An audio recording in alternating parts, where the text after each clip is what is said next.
All right then. My name is Big J here, and I'm introducing the Libertarian candidate for the Lieutenant Governor of the great state of Texas, Shanna Steele, and it's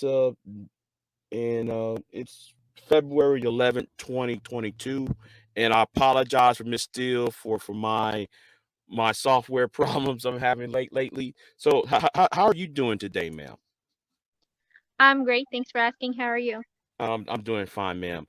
Um, so I saw your name as a libertarian candidate for lieutenant governor. I saw that on politics1.com. It's a website that feature candidates running for office.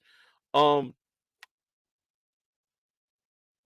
what are the real is what are the reasons why you're running for the second job in Texas?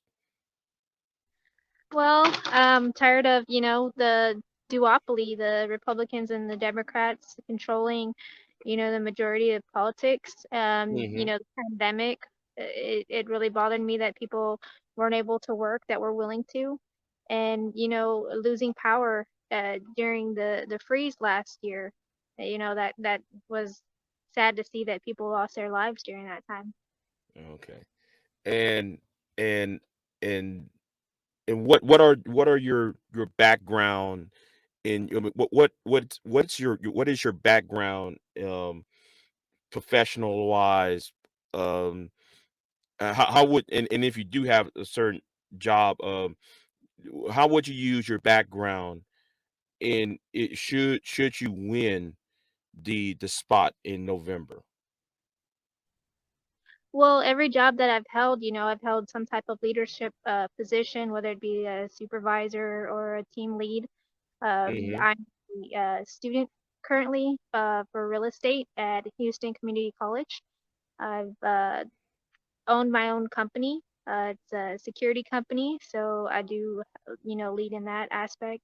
I know there's issues with the border that the knowing security aspects can help with that. So yeah. Okay. Oh, okay.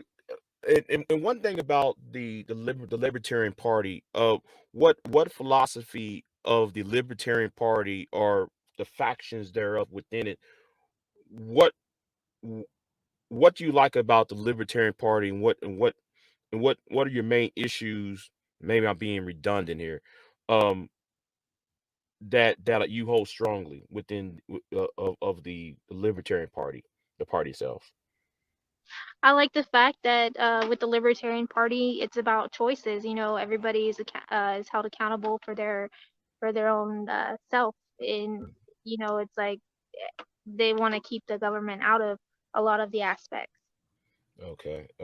And I noticed that in Texas, property taxes. I'm a Texan too, though. By the way, um, um, what are the when it comes to property taxes, and it is a major issue in some of these counties.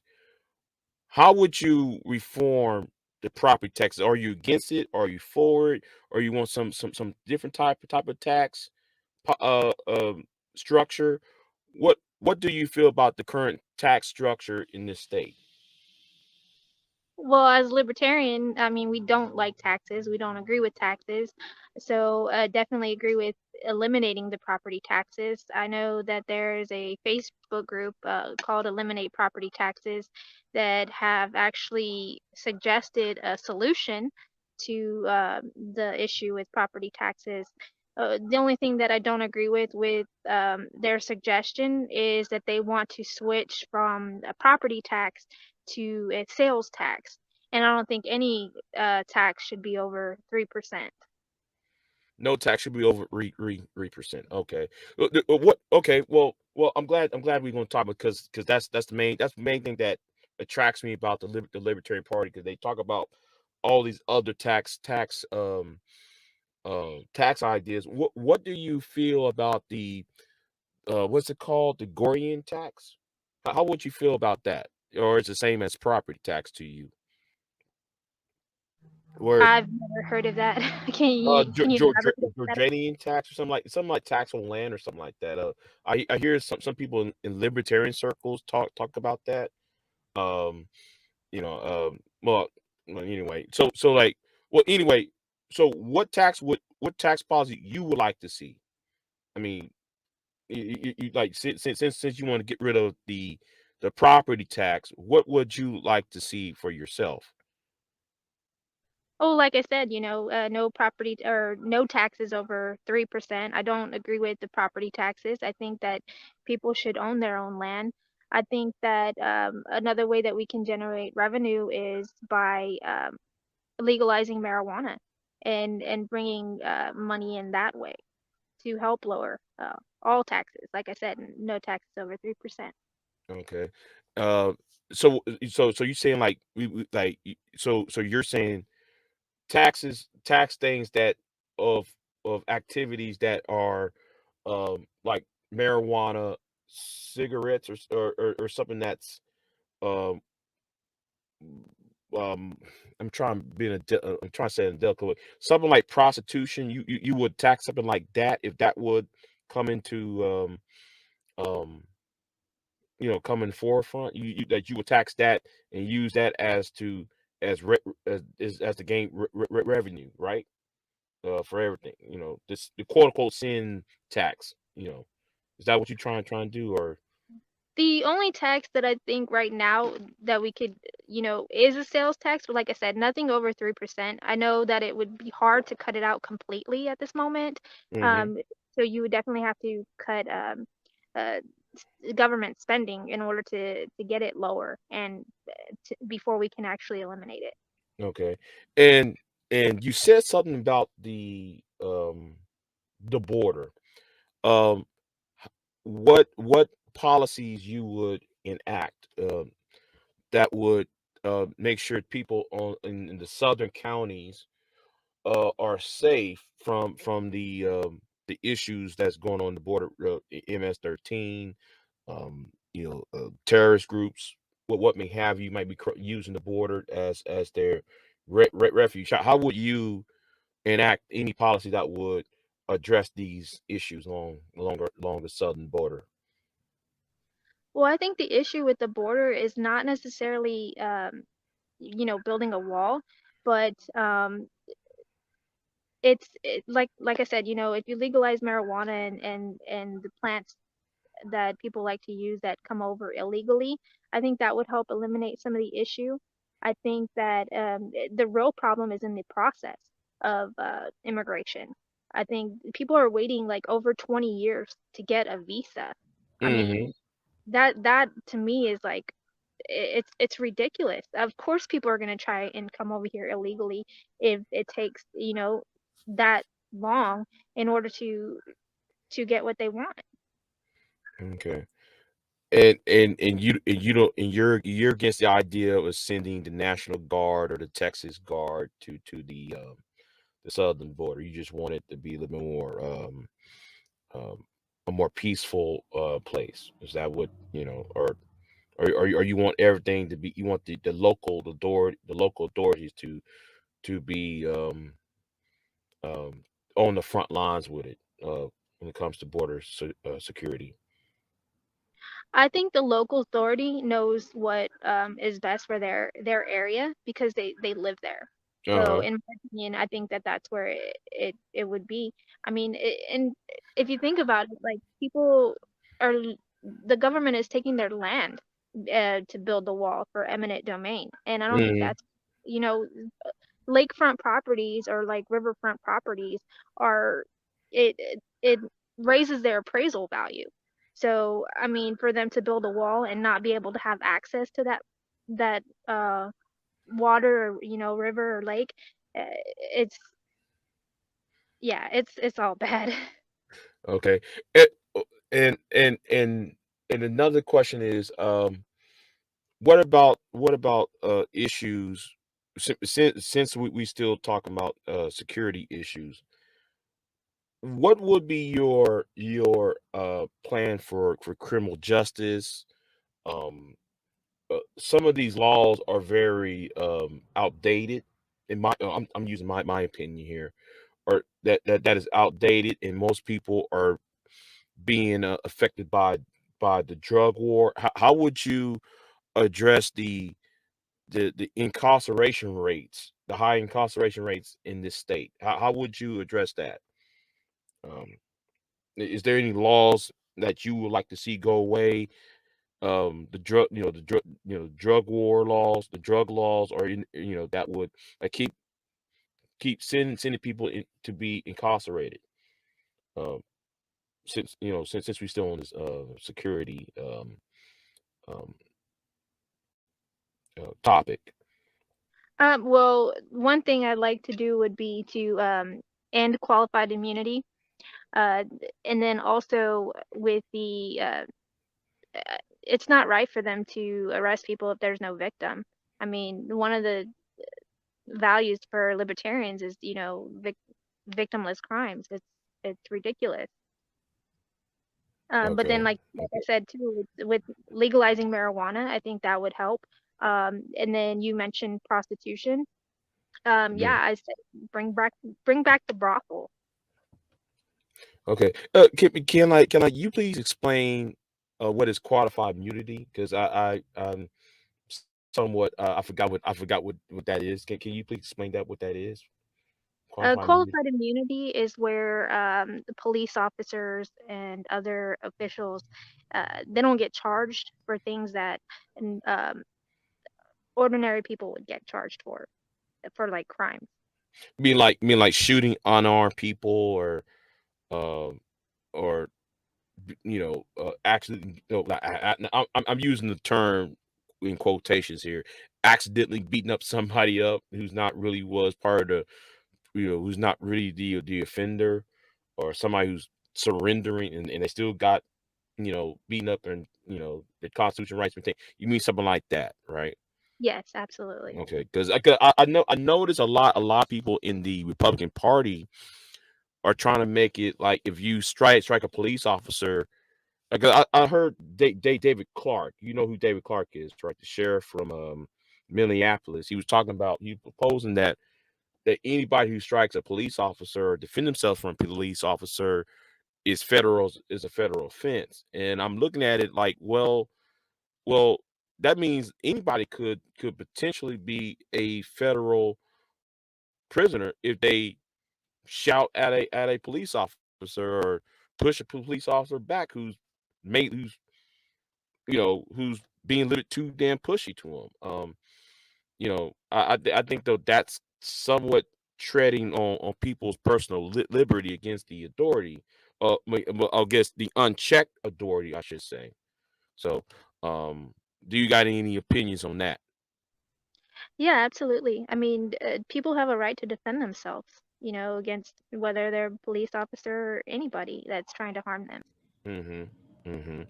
So, and another thing I want to ask is, um, when it comes to the pandemic, um, how would you, if you was in position 4 years ago or 2 years ago rather, when this thing came out, how would you, as lieutenant governor, deal with the pandemic, the reaction to the pandemic, and how people, because right now I see society as divided on how to deal with it.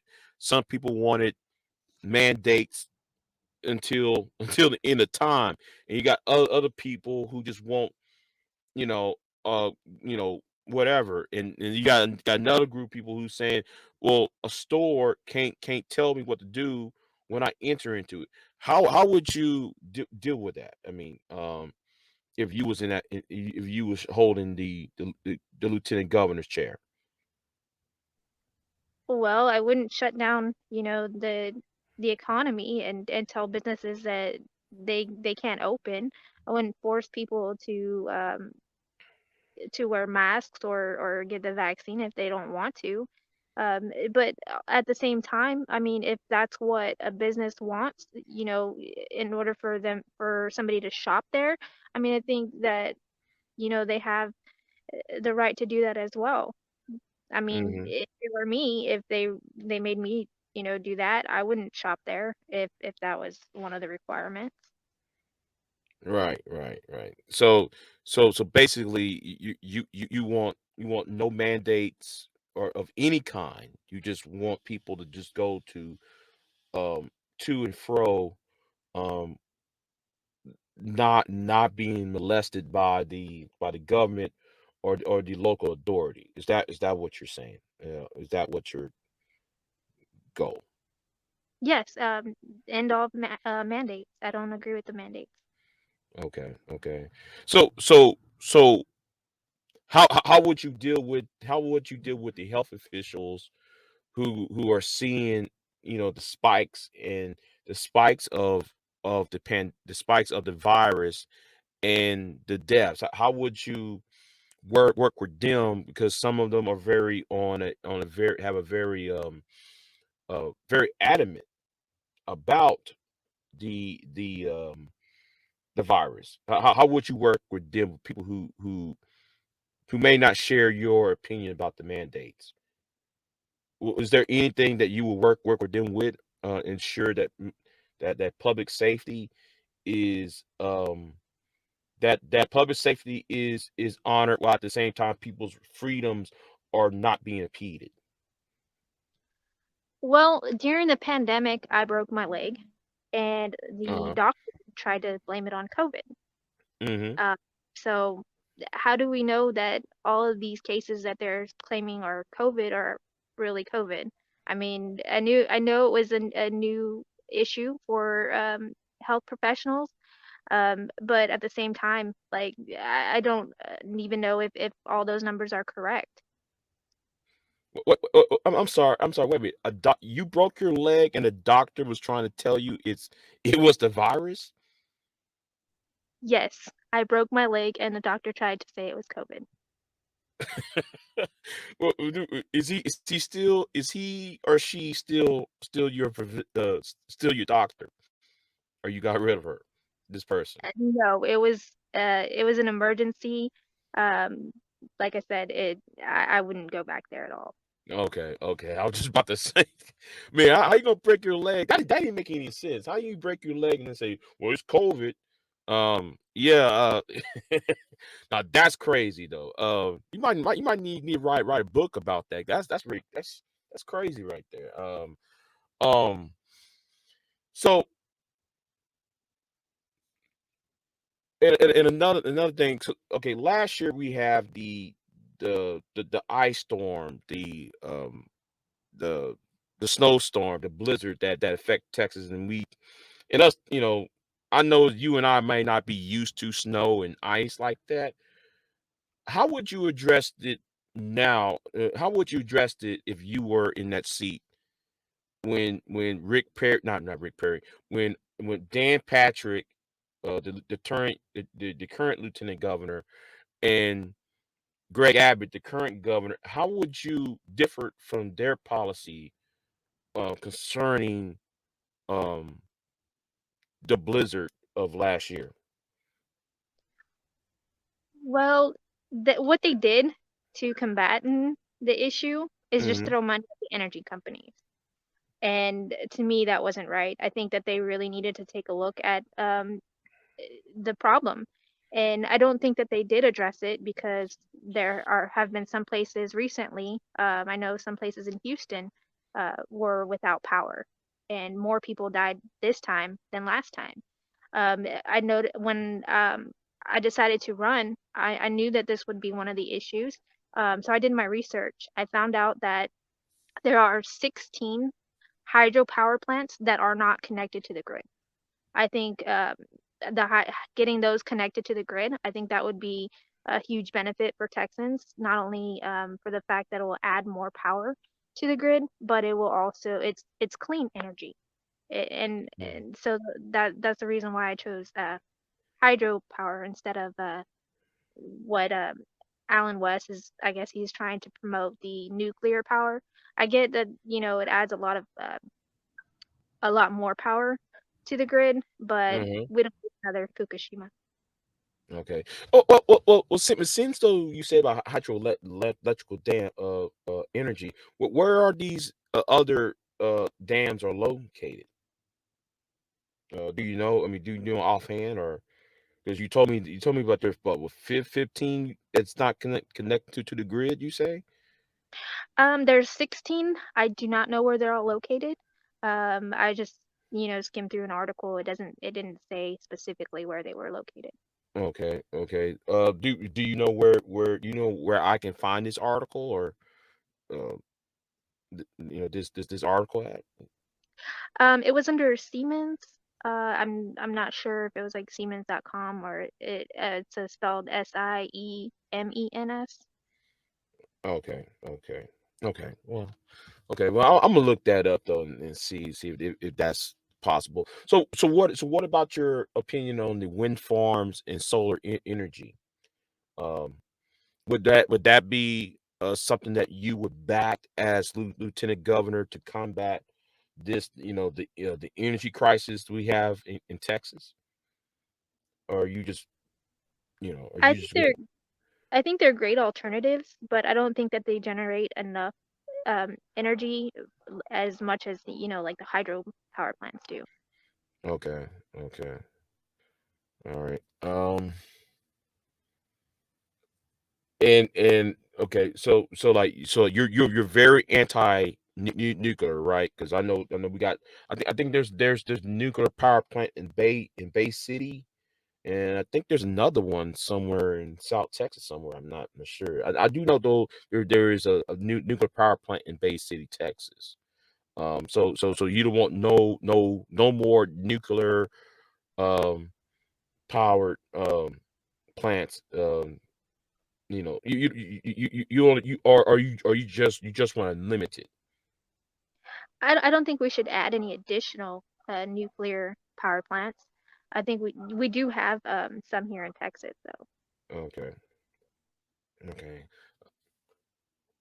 okay. Well, let me see. What's another? Okay. Um, what is your opinion on this recent issue when it comes to abortion? Um, some women, you got some officials who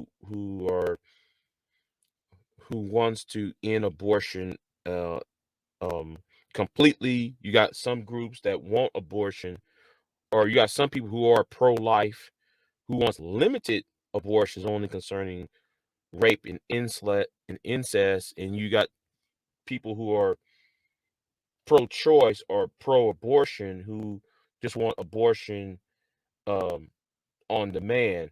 How would you what is your policy when it comes to um the pro-life, pro-choice debate we have in Texas, or in this country?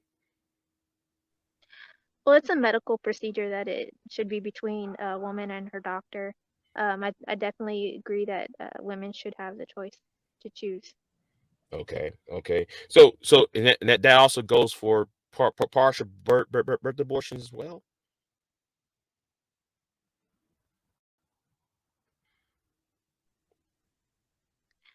I think it could be between, the counties.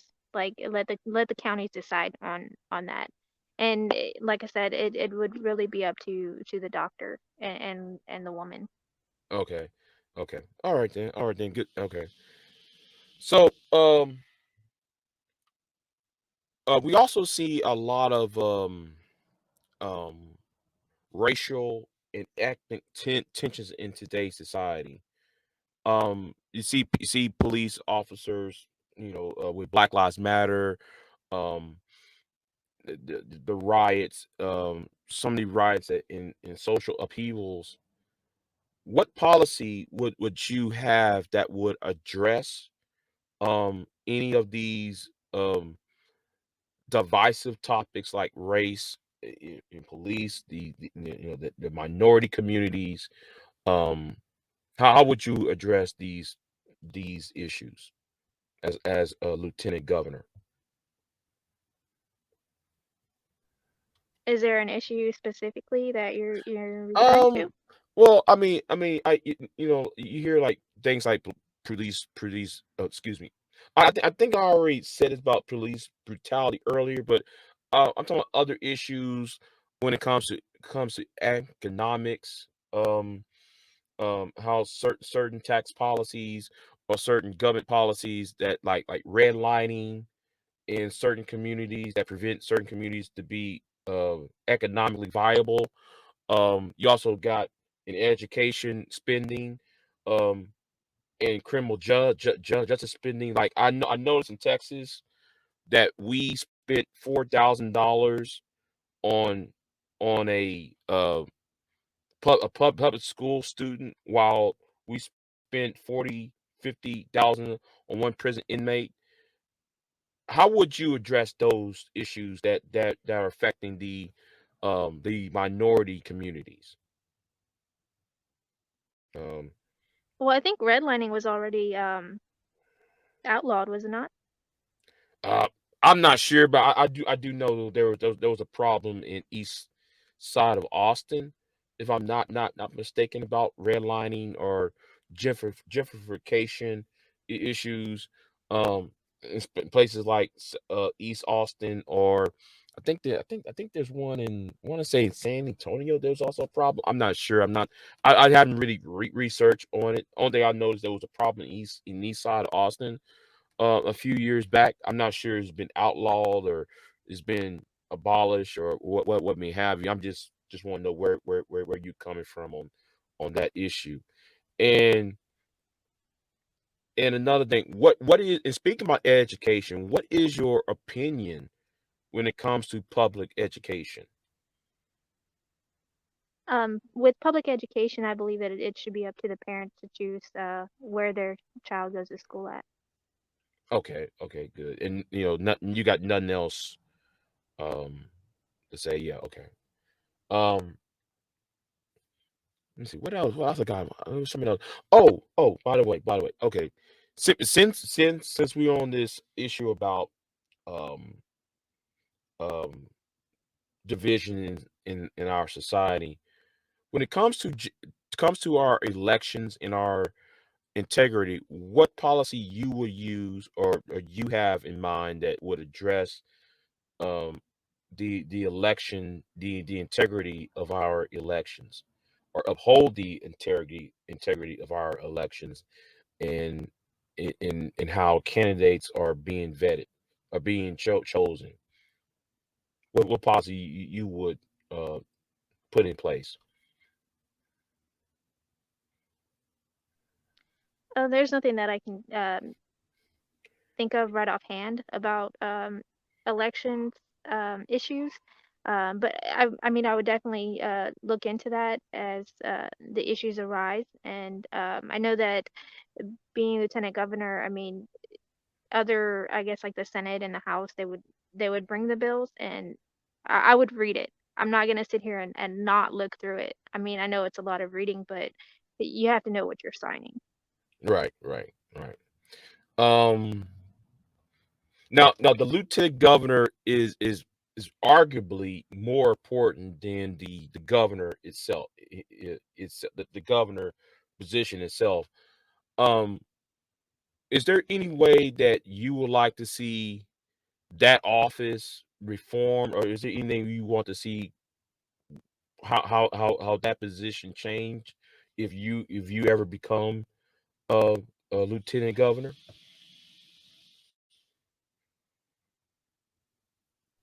You mean in policy wise, Uh, or uh well, I mean, function wise, and because a lieutenant governor is more powerful than the governor itself, and he has that position has more influence over Texas government, and appoints more boards, more has more authority when it comes to appointing commissioners and boards and stuff than the governor himself. Um, and you know what? And also I've said is, how would you work with somebody who may be of a different political party, who is a governor, or a house or senate that's um maybe maybe become one of the other two political parties? um, how would you use your authority to work with should you win?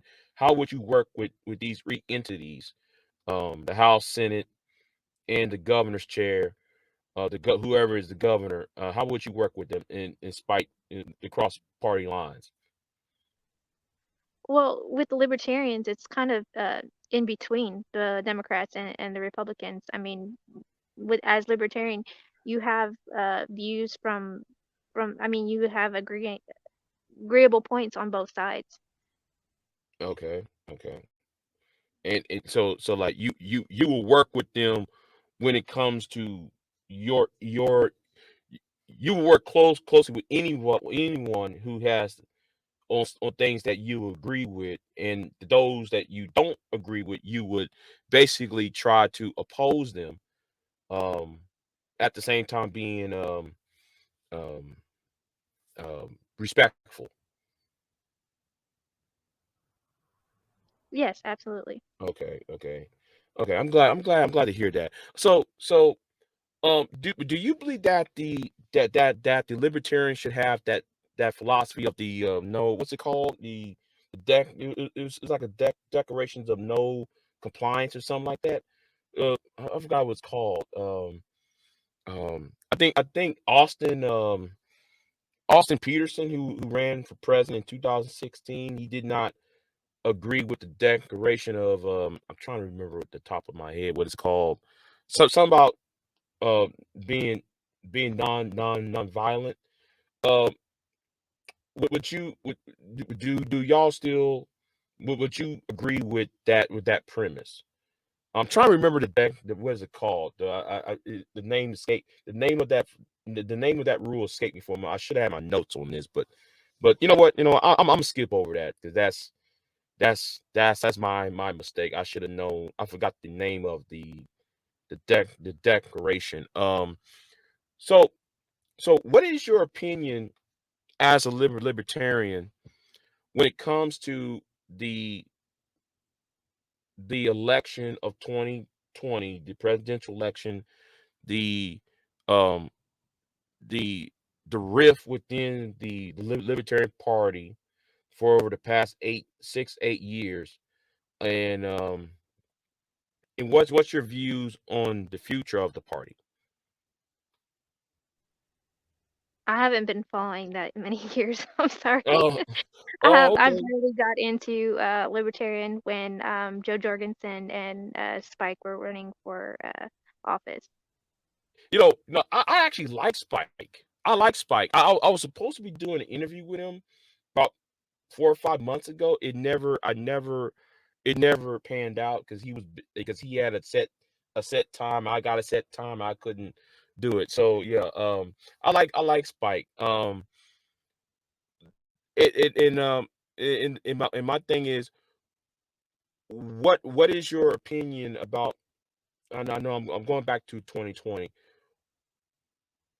What would be your what would be your approach in dealing with the January 6th um issue at the Capitol? What policy you would set in place that would prevent something like that from occurring if some of those people who was over there in the Capitol on January 6th would be residents and citizens in Texas? What would be your policy towards them, towards those personalities? I was sad when I heard about the people that died during Hmm. that. But I do believe that people you know, should be able to go to the Capitol and speak their mind to the politicians there. Okay. Okay. So like you don't mind just having a protest outside the Capitol. It's just that you have a problem people going inside there and doing all that um, the carnage. It's their building. I mean, it's a public building. If there was damage, then they should fix. I mean, that's not right. But I don't believe that they. I mean, from the videos that I've seen, I didn't see anybody creating damage. Not what happened to the Speaker of the House's office, or your interrupting the electors' constitutional duty to count the electoral votes. I think they need to be transparent. I think that people should be able to be there for that. I mean, that was the main issue, is they wanted answers. Okay, okay, okay, okay. Let me see what else. What else I gotta say? Is there anything else that you would like to see done in Texas that I have not asked, or you have not been stated yet?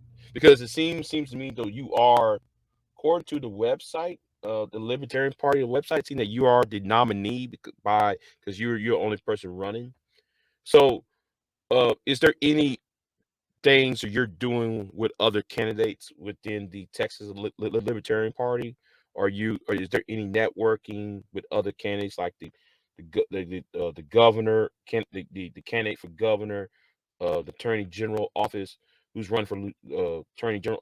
Are you networking with any of those other candidates? Since though you are the sole candidate for the nomination for, when is the convention? The convention is in April 8th Okay, through the 10th. okay, The general election is November 8th.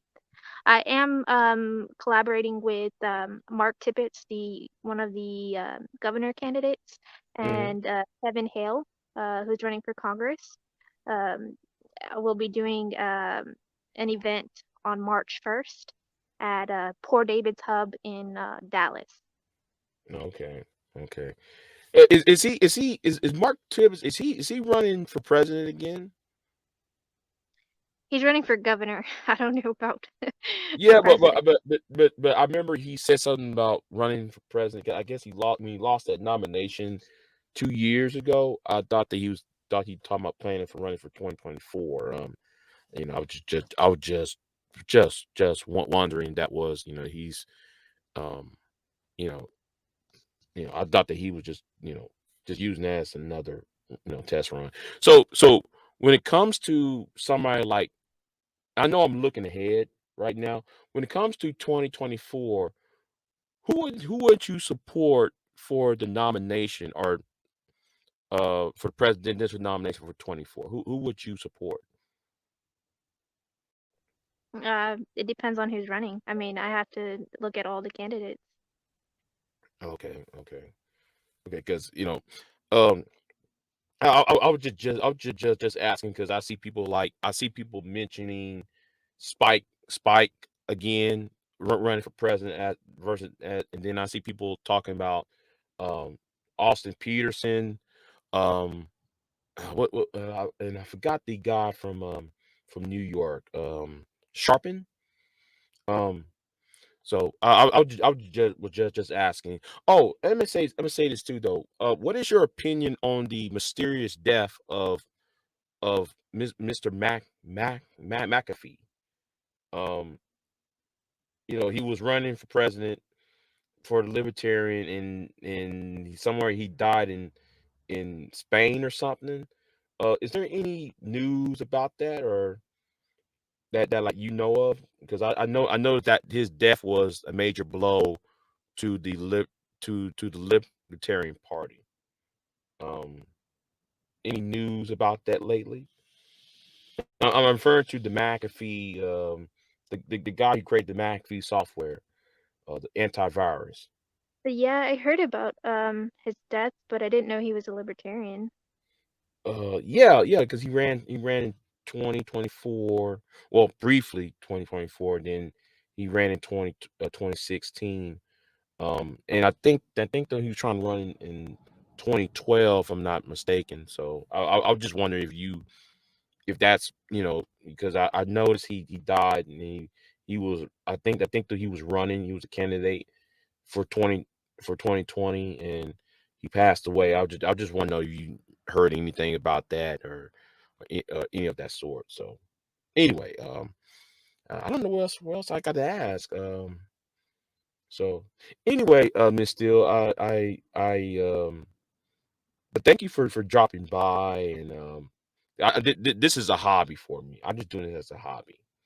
So because you're not the first candidate, a political candidate I talk to on here. I like to interview candidates and put them up and put them up on my social media accounts, um, pr- primarily on what's that other website? I forgot what it's called. Um, on Odyssey and BitChute. So anyway, but thank you for dropping by, Miss Steele. Well, thank you for having me, and I do appreciate the fact that you do interview, the libertarian candidates as well as the independent candidates. Yes, yeah, yeah. I actually I do that to every candidate that I can find, and I just like talking about politics and so forth. So anyway, I appreciate you for dropping by, and let's see what happens on November, Miss Steele. So anyway, thank you for dropping by, and thank you. All right, you have a good day. Yeah, yes, ma'am. Thank you. Bye bye. All right, this concludes my interview. We'll put this up on my BitChute and on that other website. I got so many social media websites. I'm forgetting which websites I'm on. Anyway, like, share, subscribe, and yes, and if y'all want me to do more interviews like this, here is the bottom of the screen, buymeacoffee.com/BigJ, if y'all really want to donate. Anyway, I'm out, and peace.